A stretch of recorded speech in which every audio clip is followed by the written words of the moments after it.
નવસારીમાં જલાલપુરમાં દેસાઈ તળાવ નજીક યુવતી સાથે ફોન ઉપર વાત કરવા મુદ્દે બે પક્ષો વચ્ચેની બોલાચાલી લોહિયાર ઘટનામાં ફેરવાઈ હતી। યુવતીના કથિત પ્રેમીએ સમજાવવા આવેલા યુવાનના ભાઈએ મિત્રએ માથામાં કડું અને તેના ભાઈએ પેટમાં ચપ્પાના બે ઘા મારી સારવાર માટે હોસ્પિટલ ખસેડાયો છે।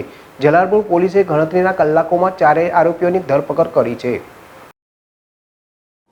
જલાલપુરના દેસાઈ તળાવની પાર નજીક હંસગંગા સોસાયટીમાં રહેતા નિખિલ રમાશંકર પાંડેને મિત્ર રવિ પરમારે ફોન કરી જણાવ્યું હતું કે મારી બહેન સાથે અરુણ ડાભી ફોન પર વાત કરે છે, જેથી નિખિલ અને રવિએ અરુણ ડાભીને બોલાવીને મારી બહેન સાથે ફોન ઉપર કેમ વાત કરે છે તેમ કહેતા અરુણે વાતો તો હું કરીશ જ કહી નિખિલના માથામાં કડું મારી દેતા ઈજા થઈ હતી।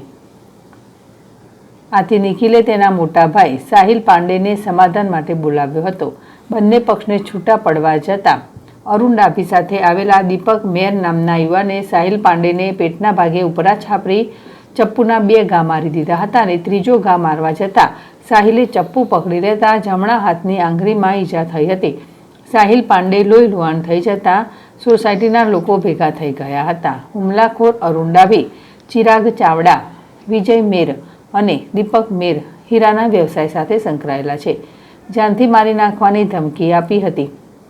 ઈજાગ્રસ્ત સાહિલ પાંડે અને નિખિલ પાંડેને સારવાર માટે સિવિલમાં ખસેડાયો છે અને તેની તબિયત સ્થિર છે। જલાલપુર પોલીસ હુમલામાં સંડોવાયેલા ચારેયની ધરપકડ કરી કોર્ટમાં રજૂ કરવાની તજવીજ શરૂ કરી છે। કશ્યપ, ZSTV, નવસારી।